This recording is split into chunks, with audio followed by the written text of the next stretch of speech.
garaia. Izaro ezin dut gehiago. Erdibidean gaude eta.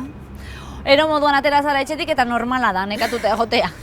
Kontu gehiegi buruan gauza onerako. Aspalditik ez duzu egin ezer eta orain marka guztiak hautsi nahi dituzu ala? Ez da hori.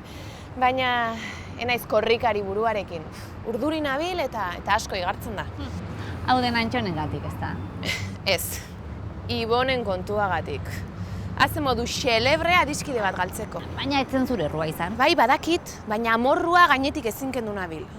Gainera laster etxe aldaketa egingo dugu, Josu kanpora doa. Aldaketa asko dira, bai. Bai, eta niri dena txukun edukitzea gustatzen zait. Baina korrika egiteko kezkak etxean utzi behar dira. Bai, badakit. Bai. Lehengo eran hasi nahiko nuke korrika. Dakit modu sistematikoan, poliki hobetzen, lasterketak egin. Nik datorren asteburuan 10 kilometroko lasterketa baten hartuko dut parte. Zatoz? Ordu bete baino gutxiago egiten badut, pozik egongo naiz. Mila esker Izaro, baina goizegi da niretzat. Inon atera aurretik txukun entrenatu beharra daukat. Egia. Begira, has zaitez 2 egunetik behin ordu erdiko saioak egiten. Lasterka. Hasieran zoaz zure erritmoan.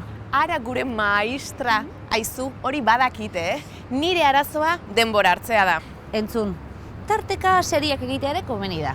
Ados. Eta entrenamendua serio hartzen baduzu. Ai, nahikoa Izaro, mesedez, Poliki, Amaia, etzazu behartu.